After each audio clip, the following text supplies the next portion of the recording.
जिस परिवेश में रहूं,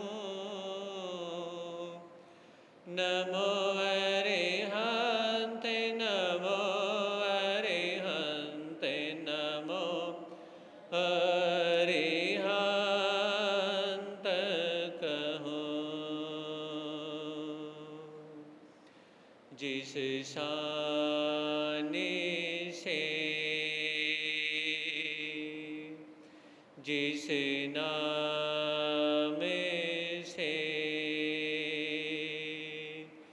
जिस जाने में रहूं, नमो अरिहंत नमो अरिहंत नमो अरिहंत कहूं। जिस ध्यान से जिस सम्मान से जिस जहान में रहूं, नमो अरिहंत नमो अरिहंत नमो अरिहंत कहूं। है समय नदी की धार के जिसमें सब बह जाया करते है समय बड़ा तूफान परवल पर्वत झुक जाया करते हैं। अक्सर दुनिया के लोग समय में चक्कर खाया करते हैं, लेकिन कुछ ऐसे होते जो इतिहास बनाया करते हैं, इतिहास बनाया करते हैं।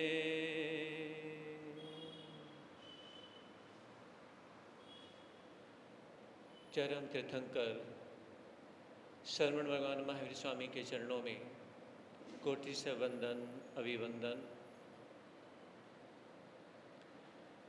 पूज्य गुरुदेव के पावन चरणों में असीम आस्था के साथ कोटि से वंदन अभिवंदन। बोलिए श्रवण भगवान महावीर स्वामी की।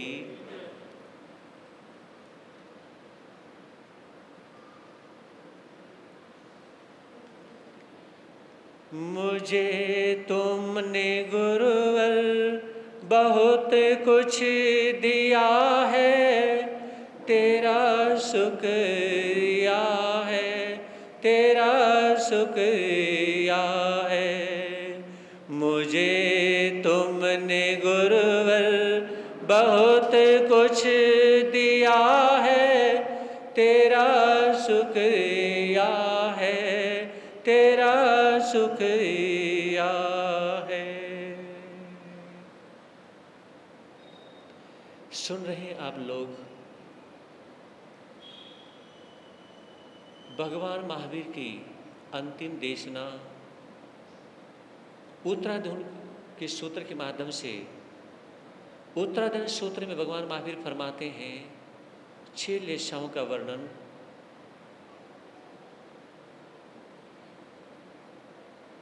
भाव से भाग्य बनता है, लेकिन भाग्य से कभी भाव नहीं बनता है। ये विचार करने की आवश्यकता है। आपको भाग्य भी चाहिए और आपको भाव भी चाहिए, लेकिन भाग्य से कभी भाव नहीं बनता।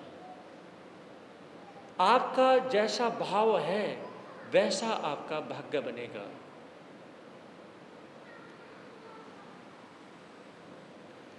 कृष्ण लेशा, नील लेशा, कापोत लेशा, तेजो लेशा, पदम लेशा, शुक्ल लेशा।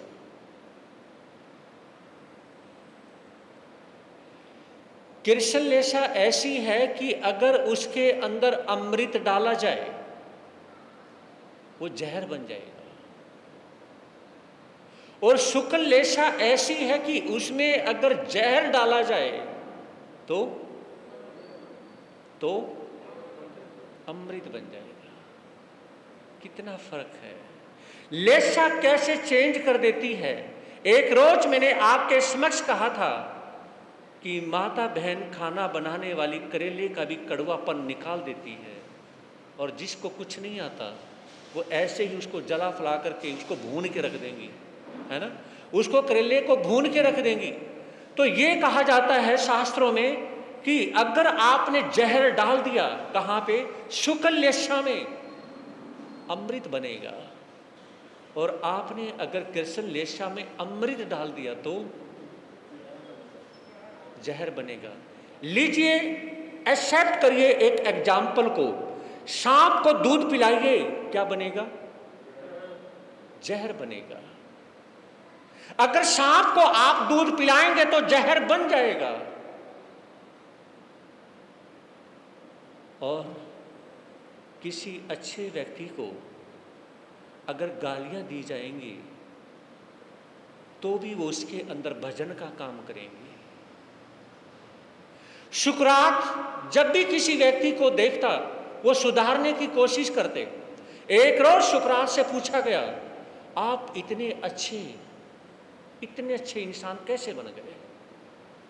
तो सुकरात ने कहा, मैं एक अच्छा इंसान नहीं बना। क्या कहा, मैं अच्छा इंसान नहीं बना। किसी ने शराब पी, मैंने विचार किया कि मैंने शराब नहीं पीनी। किसी ने भजन गाए, मैंने विचार किया कि मुझे भजन गाने हैं। लोगों की बुराइयां देख करके मैंने बुराइयां छोड़ दी, और लोगों की अच्छाइयां देख करके मैंने उनको ग्रहण कर लिया। मेरे पास कोई ज्ञान नहीं, कोई समझ नहीं, कुछ नहीं, लेकिन लोगों को देख करके मैंने जीना सीख लिया। बोलना नहीं सीखा, जीना सीख लिया। ये कहा जाता है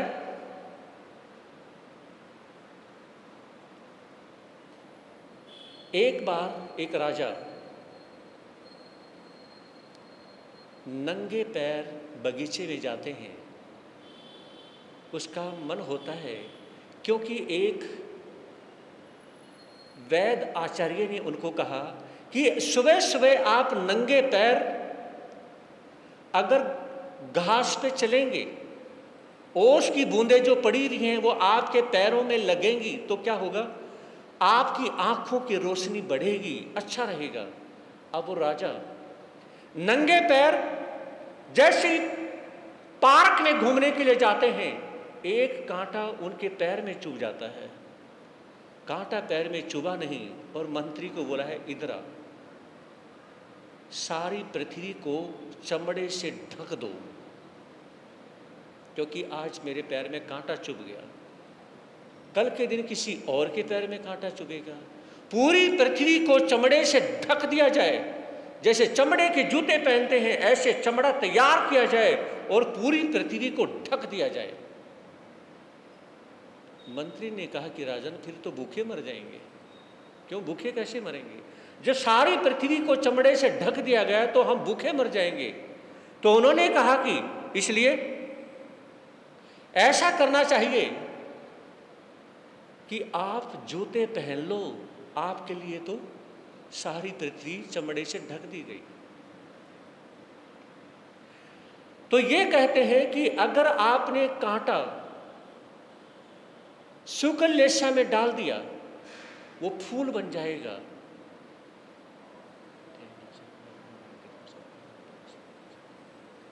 अगर आपने कांटा शुक्ल लेशा में डाल दिया तो फूल बन जाएगा।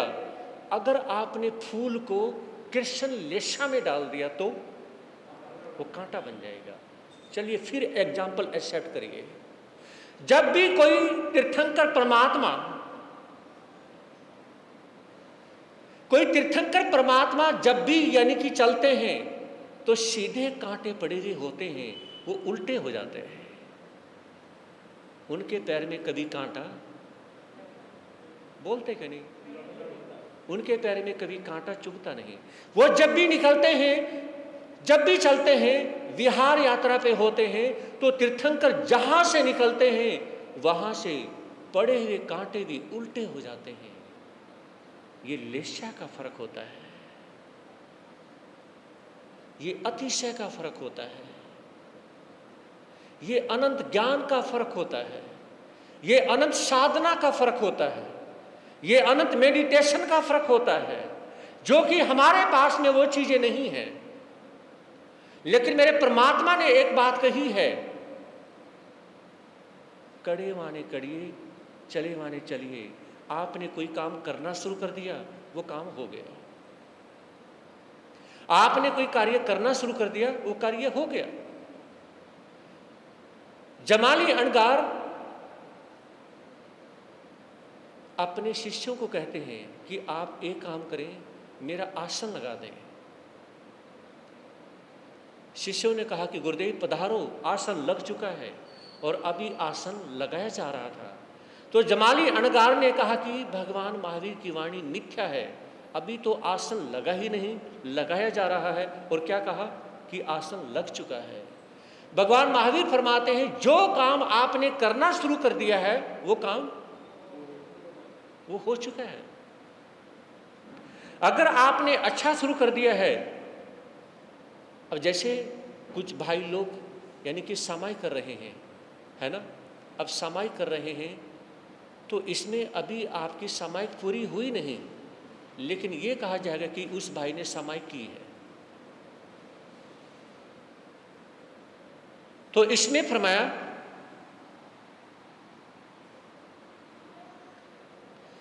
कृष्ण लेशा नील लेशा कापूत लेशा। हमारी लेशा हमारी इम्यूनिटी पावर को डाउन भी करती हैं और हमारी इम्यूनिटी पावर को बढ़ाती भी है। कोरोना में जिनकी इम्यूनिटी पावर बहुत अच्छी थी उनको बीमारी नहीं आई, और जिनकी इम्यूनिटी पावर बहुत ज़्यादा डाउन थी उनको बीमारी आ गई। डॉक्टर को बचाना भी मुश्किल हो गया। तो महापुरुष ये कहते हैं कि आपकी अगर अच्छी लेशा है, आपकी अच्छी प्रवृत्ति है, अच्छी विचारधारा है, आप दूसरे व्यक्ति की भी लेशा चेंज कर सकते हैं। जैसे एक टीचर टीचिंग करते हैं, जब भी वो क्लास में बोलते हैं तो उस समय हर रोज एक टीचर जब उन्हें बोलते हैं, गाइडलाइन करते हैं, तो उसमें क्या होता है, बहुत सारे बच्चों की जो नेगेटिविटी है वो खत्म हो जाती है और बहुत सारे बच्चे पॉजिटिव हो जाते हैं। तो बार बार किसी को समझाने से बहुत फर्क पड़ता है। फिर अगर कोई नहीं समझता है तो ये उसके अपने कर्मों का फल है, बहुत ज़्यादा, यानी कि गूढ़ कर्म होने की वजह से। और उस संबंध में मेरे महावीर ने एक सूत्र दिया है, आप किसी को समझाने की कोशिश करते हैं, अगर वो व्यक्ति समझ जाता है तो अच्छी बात है, अगर वो नहीं समझना चाहता है तो आप क्या करें, आप अपने को समझा लो, उसको छोड़ दो, अपने को समझा लो और उससे थोड़ा सा दूर हट जाओ। क्या? उससे दूर हट जाओ, आपकी लैंग्वेज में उसको इग्नोर कर दो और आप अपना कार्य करना शुरू कर दो, है ना। मम्मी ने बच्चे को चांटा मारा क्योंकि उसने क्या किया कि बॉल उठाई, वो जब दीवार पे मार रहा था वो बॉल दीवार पे तो लगी नहीं, वो टीवी पे लग गई, है ना। टीवी पे लगी, उसकी स्क्रीन टूटी और माँ ने जब बच्चे को चांटा मारा तो बच्चा रोना शुरू करता है। और बच्चे को हर रोज पता है कि मैं शैतानी करता हूँ, चांटे खाता हूँ, और उसके बाद मम्मी कभी बर्गर, कभी पिज्जा, कभी कुछ समोसे, कुछ न कुछ दिलवाती रहती हैं, है ना। तो आज स्क्रीन तोड़ दी, एक चांटा ही तो खाना है, उसके बाद बर्गर मिल जाएगा। बच्चा रोता है, माँ ने एक चांटा और मारा और बच्चे को कुछ नहीं कहा और अपने काम में लग गई। घंटा 2 घंटा बच्चे ने कहा, मम्मा मुझे वो चीज़ खानी है, या तो चुपचाप बैठ जा, नहीं तो एक थप्पड़ और पड़ेगा। और बट माँ ने क्या किया कि 2 घंटे 3 घंटे 4 घंटे उसकी तरफ देखा नहीं, और बच्चे का दिमाग बिल्कुल सेट हो गया।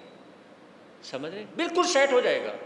अगर बच्चे का दिमाग सेट करना चाहते हैं, बच्चा हर कार्य से करने से रह सकता है, लेकिन वो 2-4 घंटे भूखा नहीं रह सकता। क्या नहीं रह सकता? भूखा नहीं रह सकता। आप बच्चे को 100% इग्नोर मार दें, पूरी तरह से इग्नोर कर दें और अपने काम में लग जाएं, 2-4 घंटे में बच्चे का दिमाग इतना बढ़िया से सेट हो जाएगा कि वो आपको सॉरी बोलेगा और अगले दिन वो गलती नहीं करेगा और आपको चांटा नहीं मारना पड़ेगा।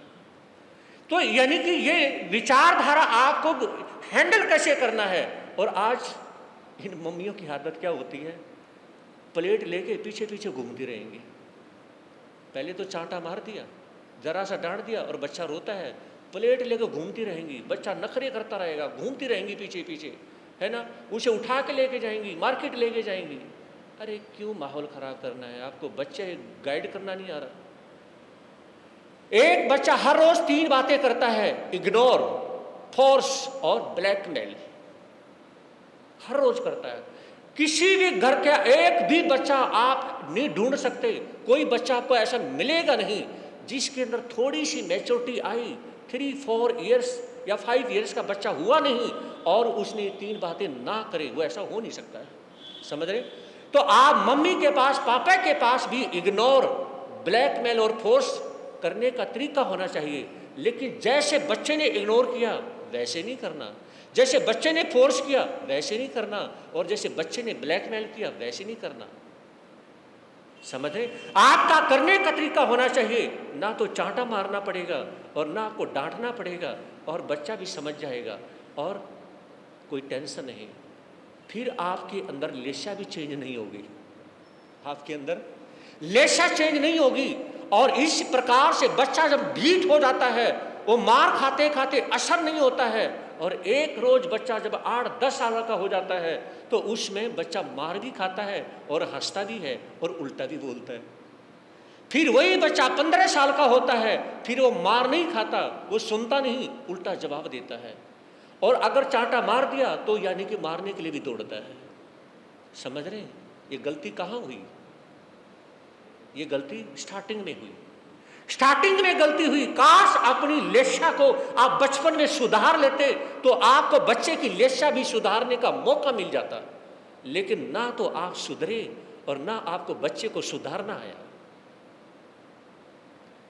बच्चा हर रोज इनडायरेक्टली आपको सेंस दे रहा था, mummy mummy please come on. क्या देना है? कुछ नहीं देना, सिर्फ 3 चीजें देनी है। क्या? 3 चीजें लो ना मम्मी। क्या? अरे ये क्या दिया आपने? ये तो कुछ भी नहीं है। मम्मा, फर्स्ट इग्नोर, 2 फोर्स, 3 ब्लैकमेल। ये 3 चीजें आपको दे तो दी, हर रोज मैं आपको दे तो रहा हूं। ऐसा कौन सा दिन है जिस दिन मैंने आपको 3 चीजें ना दी हो? मम्मी आप ही नहीं समझ पा रही हैं, आप कहती कि मैं बहुत ज्यादा मैच्योर हूं, मुझे आपसे ज्यादा माइंड है, लेकिन आप मेरी थ्योरी को, मेरी सोच को कभी नहीं समझ पा रही। मम्मा कभी नहीं समझ पा रही हैं।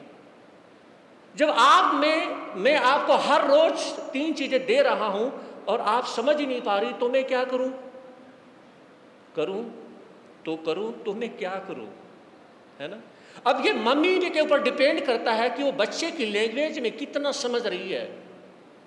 जब हम बच्चे को नहीं समझ पा रहे हैं, बताइए हम खुद को कैसे समझेंगे? बताइए आप किसी बड़े को कैसे समझाएंगे जब आपको बच्चे के समझाने का नेचर भी आपके पास नहीं? जिस बच्चे को आपने पैदा कर दिया है उसको नहीं समझा सकते, बताइए आप बड़े को कैसे समझाएंगे? और भगवान महावीर ये कहते हैं कि आप अपनी लेशा चेंज करो और दूसरे की लेशा चेंज कर दो। हाँ जी, एक बच्चे की लेशा चेंज नहीं कर पा रहे आप, बताइए अपनी कैसे चेंज करोगे? बात कितनी छोटी है और इस माध्यम से आपने कितनी गूढ़ बात, आपने कितनी डीप बात एक्सेप्ट करी है। तो यहां पे फरमाया है, अब मेरे परमात्मा फरमाते हैं, आज इसरो, नासा, अनेक जो ऐसी साइंटिस्ट संस्थाएं हैं, वो आज उनको पता चला है कि वायरस भी कोई चीज़ होती है। कुछ टाइम से उनको पता चला कि वायरस भी कोई चीज़ होती है। और भगवान महावीर ने तो उसमें कह दिया था कि एक इंसान के अंदर बहुत बड़ा वायरस होता है। समझ रहे? बहुत बड़ा वायरस होता है। और ये हमारी मुंह पट्टी यानी कि वायरस के बारे में भगवान महावीर ने कहा, आप जब भी किसी से मिलते हैं तो एकदम झट से ऐसे मिलने का भाव ना रखें। अगर आप किसी व्यक्ति से मिलते हैं और एग्जाम्पल उस व्यक्ति से अगर आपको कोई बीमारी नहीं मिली, एक बीमारी जरूर मिल जाएगी, वो नेगेटिव है, तो आपके अंदर थोड़ी सी नेगेटिविटी वो जरूर आ जाएगी। आप किसी के गले मिलते हैं, वो व्यक्ति पॉजिटिव है, तो आपकी थोड़ी सी नेगेटिविटी खत्म हो जाएगी। वायरस तो मिलेगा, ऐसा नहीं कि वायरस नहीं मिलेगा। कुछ वायरस ऐसे हैं जो हमें इनडायरेक्टली मिल जाते हैं, कुछ वायरस ऐसे हैं जो हमें डायरेक्ट मिल जाते हैं, कुछ वायरस ऐसे हैं जो हमें, जैसे ब्लूटूथ होती है, सामने व्यक्ति बैठा है, आप जरा सा घूर के देख लो, वायरस ब्लूटूथ हो जाएगा। हाँ जी, वायरस ब्लूटूथ हो जाएगा। महावीर की वाणी आपको सिंपल लगती है, लेकिन महावीर की वाणी रियली में बहुत डीप है, जो कि हर किसी के गले नहीं उतर सकती है। तो मेरे परमात्मा हमें कहते हैं, लेशा हमें क्या देती है? गंध, स्मेल देती है। लेशा हमें क्या देती है? स्मेल देती है। लेशा हमें टच, स्पर्श देती है। और लेशा हमें वर्ण यानी कि कलर देती है। गौर फरमाइएगा बात पर, क्या देती है? कलर देती है, स्मेल, गंध देती है, और लेशा हमें स्पर्श, टच देती है। जब यानी कि आपको यह मिल रहा है, अब एक छोटा सा 1 साल का बच्चा है, अब मैं आपको पास्ट में ले जाना चाहता हूं, नहीं तो ये चीज समझ नहीं आएगी। ये शास्त्रों का इतना गुड मैटर है, लेकिन मैंने विचार किया है कि इसको इतना इजी बना दिया जाए कि आपको ऐसे लगे जैसे बर्फी, पेड़ा है ना, ऐसे आपको लगे। विचार करिए कि 1 साल का बच्चा है, 1 साल के बच्चे को आप 3-4 चीजें दिखाएं, एक रेड कलर की, ब्लैक कलर की, व्हाइट कलर की, ब्लू कलर की, ग्रीन कलर की, उसको कुछ नहीं पता। कहाँ खो गए? उसको कुछ नहीं पता। उसको सिर्फ ये पता है ये एक चीज है, ये भी चीज है, ये भी चीज है, ये भी चीज है। उसे कलर का नहीं पता, उसे गंध का नहीं पता, उसे टच, स्पर्श का नहीं पता। समझ रहे?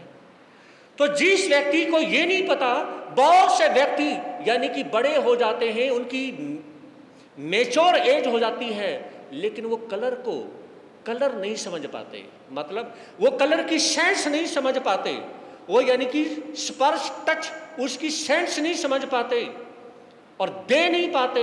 और उसके बाद में क्या कहा? गंध यानी कि स्मेल, वो उसकी स्मेल नहीं समझ पाते। चलिए एक्सेप्ट करिए एक और एग्जाम्पल, नहीं तो यहां मार खा जाओगे। 19वें तीर्थंकर मेरे परमात्मा, मेरे मल्लीनाथ, समझ रहे? यहां पे एग्जाम्पल मैंने क्यों उठाया? क्योंकि यहां पे गंध, स्मेल की बात आ गई। जब 19वें तीर्थंकर भगवान मल्लीनाथ राजकुमारी के रूप में थे, और उनके 6 दोस्त जो बॉय के रूप में थे, राजकुमार के रूप में थे, और जन्मों से उनकी दोस्ती, उनकी फ्रेंडशिप चली आ रही थी। एक रोज मैंने एक बात कही थी, क्या? एक बात कही थी कि आप रिश्ते को डिलीट नहीं कर सकते। क्या नहीं कर सकते? रिश्ते को, बोला करो ना, डिलीट नहीं कर सकते। इस दुनिया में ऐसी कोई चीज नहीं जिसको आप डिलीट नहीं कर सकते, लेकिन एक चीज ऐसी है, रिश्ता, जिसको आप कभी डिलीट नहीं कर सकते। एक बार जुड़ गया, इस जन्म में एग्जाम्पल आपने रिश्ता 100% खत्म कर दिया, लेकिन वो जुड़ गया, आप उसे खत्म उसे खत्म नहीं कर सकते।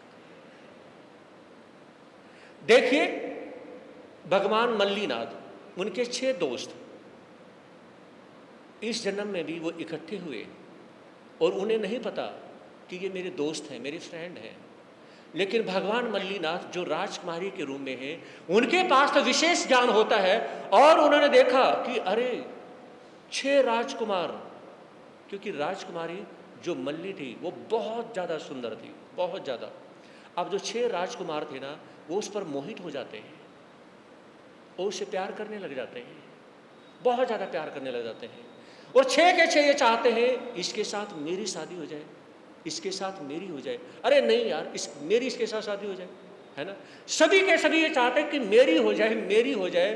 तो भगवान मल्लीनाथ के पास, यानी कि जो राजकुमारी, वो उसमें तीर्थंकर के रूप में अनंत ज्ञान उनके पास। और देखिए क्या किया,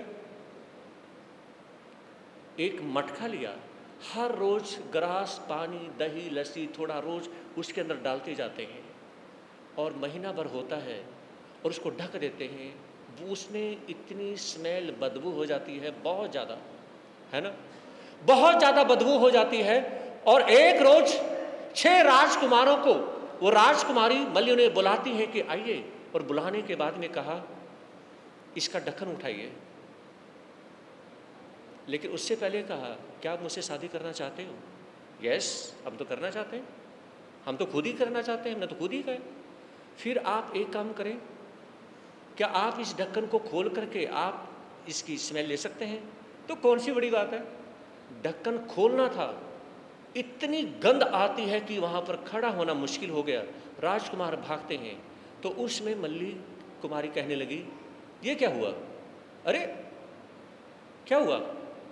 अरे तेरी स्मेल को हमने थोड़ी सूंघना है भई, हमने आपसे शादी करनी, इसका हमने क्या करना है? तो उसमें मल्ली कुमारी ने कहा कि सुनो, जब आप इसकी स्मेल नहीं ले सकते तो फिर आप मेरी स्मेल कैसे ले सकते हो? क्या कहा? आप मेरी स्मेल कैसे ले सकते हो?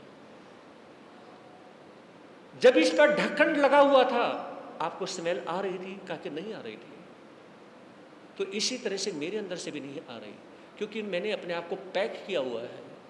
लेकिन मेरे अंदर से जो स्मेल निकलती है, यानी कि जब मैं फ्रेश होती हूं, उसमें जो यानी कि स्मेल जो निकलती है, तो उसमें आप कैसे सूंघ सकते हैं? ये शास्त्रों की बात बता रहा हूं आपको। तो उसमें यानी कि जब ये कहा तो राजकुमारी कहने लगी कि सुनो, हम जन्म जन्म के दोस्त हैं, फ्रेंड हैं। पिछले जन्म में भी हम फ्रेंड थे और इस जन्म में भी हमने दोस्ती निभानी है। आओ छोड़िए इस चीज को और मैं यानी कि दीक्षा लेने के लिए चलती हूं, क्या आप मेरे साथ दीक्षा लेंगे? बोलिए। तो उसमें 6 दोस्त भी तैयार होते हैं और 6 दोस्त जब तैयार होते हैं, उनके भाव कैसे बदले? अभी सुना है तो है, भूल गए? भूल गए? गंध की वजह से कि भाव कैसे बदल गए? गंध की वजह से। आपने सुना था कि लेशा जो है, वर्ण, गंध और स्पर्श, ये 3 चीजों की मैचिंग करती है। ये जहां 3 चीजें हो गई, अब आप हैं। और लेशा किसके अंदर होती है? अजीव में नहीं होती, जीव में होती है। समझ रहे? जीव में होती है। याद रखें, ये खाना पीना, ये कमाना, ये सब कुछ ये चलता रहेगा। जब आप ओल्ड एज में आ जाओगे, या आपको खाना पीना अच्छा नहीं लगेगा, ये आप ऐसो आराम अच्छे नहीं लगेंगे, ये आपको घूमना मस्ती करना अच्छा नहीं लगेगा, यहाँ तक कि टीवी देखना भी अच्छा नहीं लगेगा। बस थोड़ी देर के लिए टाइम पास करोगे, फोन अच्छा नहीं लगेगा, टाइम पास करोगे, बातें करना भी अच्छा नहीं लगेगा, टाइम पास करोगे। सुन रहे मेरी बात को? उसमें हर चीज में टाइम पास करोगे। और आप जैसे वेट कर रहे हो किसका? मौत का, और इधर से टाइम पास कर रहे होगे। उसमें कोई चीज आपको अच्छी नहीं लगेगी, कुछ भी नहीं अच्छा लगेगा, बस मन को बहलाने वाली बात होगी। शाम तेरे मिलने का सत्संग ही बहाना है, बहाना होगा बातें करने का, ताकि मेरा टाइम पास हो जाए। क्योंकि मेन समस्या एक है, एक बुजुर्ग के पास में उसका टाइम पास नहीं होता। इसलिए उसे कोई ना कोई उसके पास में बैठा हो अच्छा लगता है, टीवी हो अच्छा लगता है, फोन हो अच्छा लगता है, पोता पोती खेलते हुए अच्छे लगते हैं, क्योंकि उसके साथ वो बातें करते हैं, दादू दादी को छेड़ते रहते हैं, परेशान करते रहते हैं, फिर भी उनको बुरा नहीं लगता, क्योंकि वहां पर राग नहीं, द्वेष नहीं, कसाय नहीं, लोभ नहीं, मान नहीं, माया नहीं, लालच नहीं, परेशानी नहीं, जहां पर ये चीजें नहीं है, इसलिए पोता पोती अच्छे लगते हैं, क्योंकि पोता पोती के अंदर मोहब्बत है अपने दादा दादी के प्रति, इसलिए वो अच्छे लगते हैं। बाकी दुनिया की कोई चीज अच्छी नहीं लगती, क्योंकि वो टाइम पास करवाते हैं, और पोता पोती टाइम पास भी करवाते हैं, फीलिंग्स भी देते हैं, प्यार भी देते हैं, केयर भी करते हैं, और मम्मी से करते कि मम्मा दादू को दलिया दे दो ना प्लीज। अभी पोती कहती कि मम्मा दादी को चाय दे दो ना प्लीज, है ना।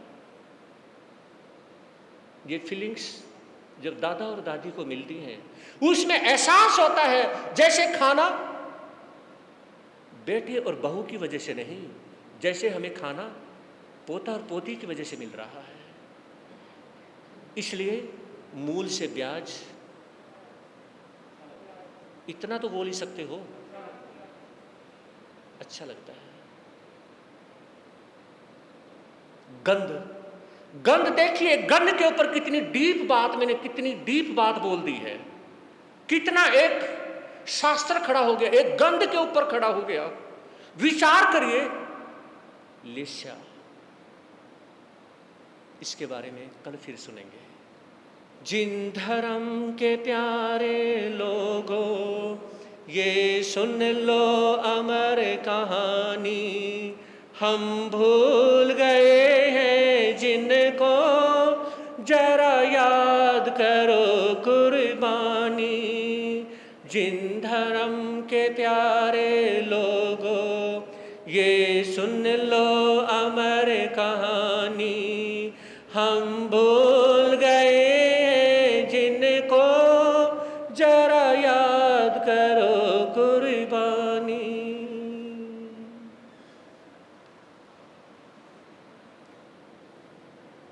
सत्यवादी राजा हरिश्चंद्र अपनी पत्नी तारा और 8-9 साल के का जो बेटा है रोहित, उसके साथ में काशी नगरी की एक धर्मशाला में एक छोटी सी कुटिया में विराजमान है, ठहरे हुए हैं, खाना खा के हटे हैं, और अचानक फेस के ऊपर शिकन आ जाती है, टेंशन आ जाती है। अभी पत्नी से बातें कर रहे थे और खाना खा रहे थे, खाने के बाद में पता नहीं क्या दिमाग में बात आती है, बहुत टेंशन में आ जाते हैं। पत्नी सामने बैठी हुई है, देख रही है कि अचानक ये क्या हुआ। हरिश्चंद्र के सत्य का यह उज्जवल आदर्श, कभी उपेक्षा नहीं, पर्ण के प्रति हो स्पर्श। महापुरुषों ने ये कहा, विचार करिएगा बात पर, कि इंसान एक चीज को टच करना सीख ले। हाँ जी, समझ रहे हो? इंसान एक चीज को टच करना सीख ले, किसको? अपने मुंह के द्वारा बोले गए वचनों को। क्या हुआ? अपने मुंह के द्वारा बोले हुए वचनों को अगर टच करना सीख ले, इससे बड़ी टचिंग, इससे बड़ा टच वुड नेचर, इससे बड़ी फीलिंग्स, इससे बड़ी समझ, है ना, इससे बड़ा नेचर या नेचुरल पावर, है ना, एनर्जी कोई हो सकता है? बोलते क्यों नहीं? हो सकता है। मेरे महापुरुषों ने कहा कि अपने मुंह के द्वारा बोले गए वचनों को अगर कोई टच कर लेता है, वो कभी गाली देना नहीं सीखता। समझ रहे? तो उनको टच करना बहुत जरूरी है। और यहां पर मेरे सत्यवादी राजा हरिश्चंद्र अपने वचनों को टच कर रहे हैं। वो टचिंग पावर आ रही है उसके अंदर, और वो टचिंग पावर वो आ रही है जब उन्होंने महलों को छोड़ा था। और महलों को छोड़ते समय विश्वामित्र को कहा था कि मैं 1000 सोने की मोहरें आपको दक्षिणा के रूप में दूंगा। हरिश्चंद्र की जीवन यात्रा सुख के साथ गुजरती है, तन पर मन पर पूर्णतया अब श्रम की दीप्ति चमकती है। कौशल के वैभव की छाया जरा ने आती स्मृति पथ में, बढ़ते जा रहे सब कुछ पिछला भूल सत्य के सतपथ में। तो यहां पर फरमाया कि हरिश्चंद्र की जो जीवन यात्रा है वो सुख से तो गुजर रही है, वो कोई दुख महसूस नहीं कर रहे हैं, लेकिन खाना खा के हटते हैं, अचानक सहसा उन्हें याद आता है, ओह मुझे तो 1000 सोने की मोहरें कर्ज में देनी है। पत्नी ने कहा क्या हुआ, कौन सी फीलिंग्स माइंड में आ गई। हरिश्चंद्र इमोशनल भी हो जाते हैं, है ना। तो उस समय तो कहने का तात्पर्य है, वहां पर पत्नी ने कहा कि पतिदेव आज इमोशनल कैसे हो गए, तारा भूल गई क्या। अरे 1000 सोने की मोहरों का कर्ज अदा करना है, बताइए नींद कैसे आ सकती है। और 30 दिन का समय मिला था, 1 मास का समय मिला था, और उसमें 10-12 दिन तो निकल गए। काशी नगरी में रहते हुए 3-4 दिन हो गए, और कुछ जंगलों में घूमते हुए 8-10-12 दिन तो निकल ही गए, और अभी तक एक सोने की मोहर भी पल्ले में है नहीं। कहा कि झोली में 1 सोने की मोहर भी नहीं है, बताइए मैं 1000 सोनों की मोहरों का कर्ज कैसे अदा करूंगा। इस वजह से ये बात याद आई तो मैं टेंशन में हो गया। तारा चिंतित होती पति के मुख पर देख निराशा को, पति के साथ साथ पत्नी भी भूली सभी सुभाषा को। जैसे ही ये बात हरिश्चंद्र ने कही और हरिश्चंद्र की आंखों में जब पानी आ गया, देखने के बाद में आज पत्थर जैसा दिल, मेटल जैसा दिल तारा का, आज वो भी मोम बन गया। रे मोम बन गया, आज उनका दिल भी पिघल गया और अपने पति का साथ देने लग गई, अपने पति के हेल्प करने लग गई।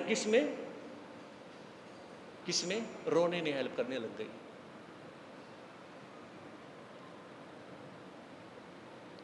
अंदर ही अंदर मानस में रोती आहें भरती हैं, स्वामी के कल्याण हेतु सहज सहज प्रार्थना करती हैं। साहस भरकर कभी हृदय में कहती क्या चिंता स्वामी, ऋण से मुक्ति मिलेगी सिर पर संरक्षक अंतर्यामी। चिंता कर कर तो निज तन को दुर्बल अधिक बना लेंगे, स्वस्थ रहे तो किसी तरह से कमा दक्षिणा दे देंगे। तो उसमें तारा साथ में रोने लगती है, लेकिन उसे विचार आया। तारा को क्या विचार आया, एक बात मैं माताओं बहनों के लिए कहना चाहूंगा, गौर से सुनने की बात है ये। जरा से दुख में पति और पत्नी में से सबसे पहले रोता कौन है? रोता कौन है? पत्नी रोती है ना। लेकिन ये कहा, जब पति रो रहा हो और कितना मर्जी बड़ा दुख हो, उसमें पत्नी को रोना नहीं, अपने दुपट्टे से अपने पति के आंसू पोंछने चाहिए। क्योंकि यह कहा जाता है कि नारी जैसा कठोर दिल और नारी जैसा सॉफ्ट दिल इस दुनिया में किसी का भी नहीं होता। आप दुख में रोएं, कौन मना करता है, लेकिन जब पति रो रहा हो उसमें कभी ना रोएं।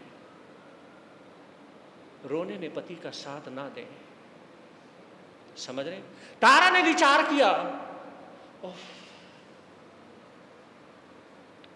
मेरे पति को रोना आ गया, कितनी बड़ी गलती करके मैं पति के साथ में रो रही हूं। उठती हैं और अपने दुपट्टे से अपने पति के आंसू पोंछती हैं और कहने लगी, शेरनी की तरह हो जाती हैं। और शेरनी की तरह होते हुए जोश आता है तारा के अंदर, कहने लगी, पतिदेव,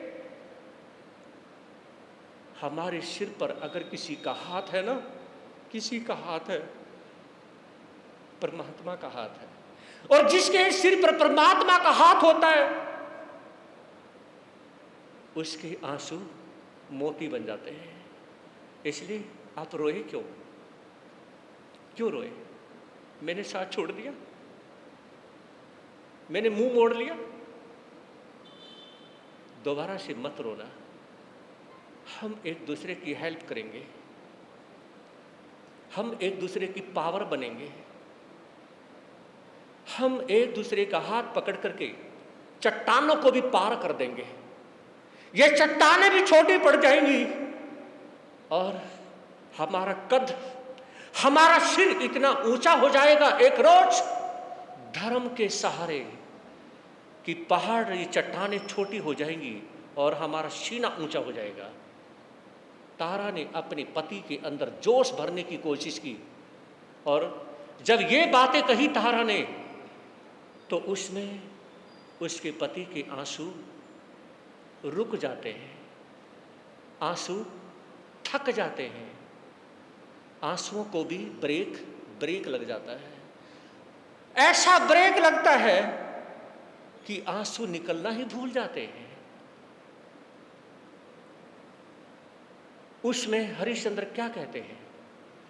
हरिश्चंद्र ने कहा, प्रिय, ऋण मुक्त बनेंगे हम कैसे, आए तुझे उधर भर मुद्रा सहज चुके कैसे, राज्य टाग का मन मेरे में दुख नहीं है अणुभर भी, किंतु हृदय में चिन्ह चिंता से शांति न मिलेगी क्षण भर भी।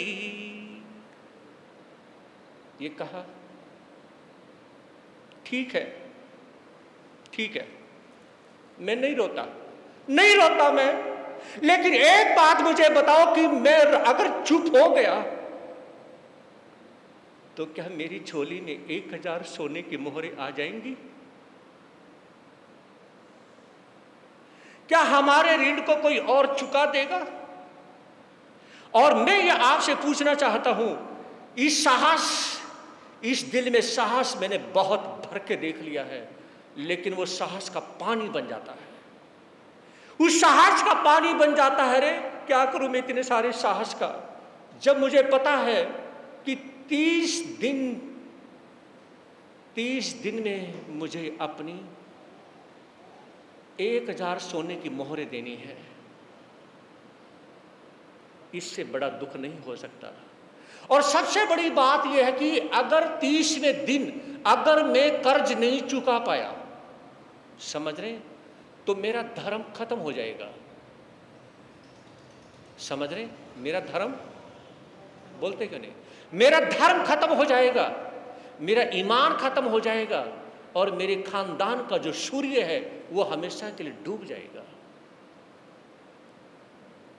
कर्ज से रिलेटेड भगवान महावीर ने एक बात कही,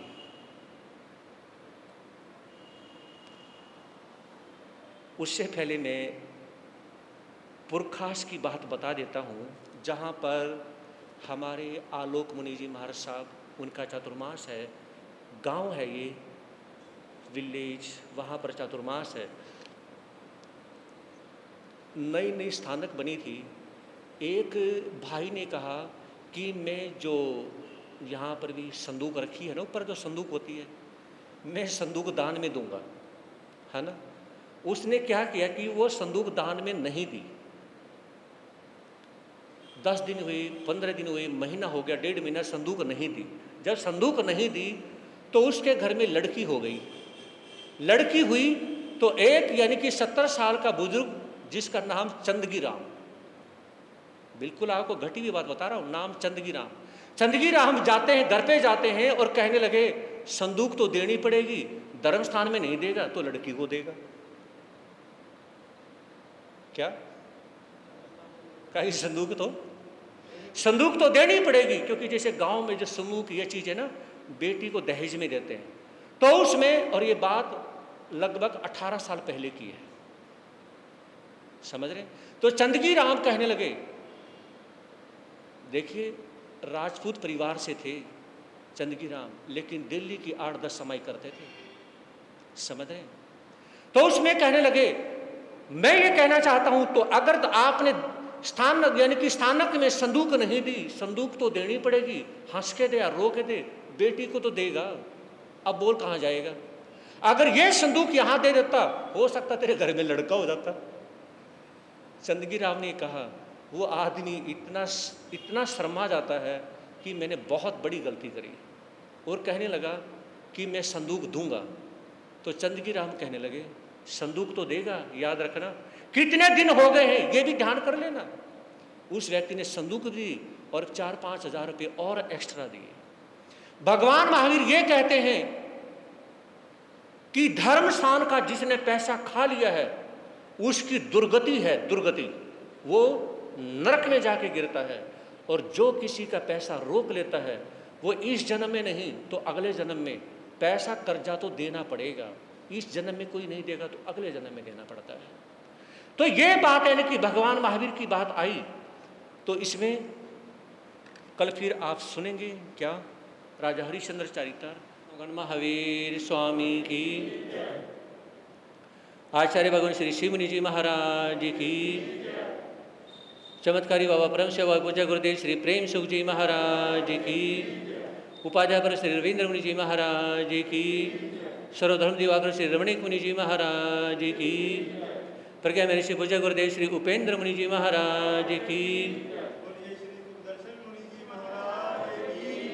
जैन धर्म की, श्री चत्तारी मंगलम अरियंता मंगलम सिद्धा मंगलम सौ मंगलम केवली प्रणंतोधमो मंगलम, चत्तारी लोगोत्तमा अरियंता लोगोत्तमा सिद्धा लोगोत्तमा सौ लोगोत्तमा केवली प्रणंतोधमो लोगोत्तमा, चत्तारी शरणम पवेजामि अरियंते शरणम पवेजामि सिद्धे शरणम पवेजामि सौ शरणम पवेजामि केवली प्रणंतोधमो शरणम पवेजामि।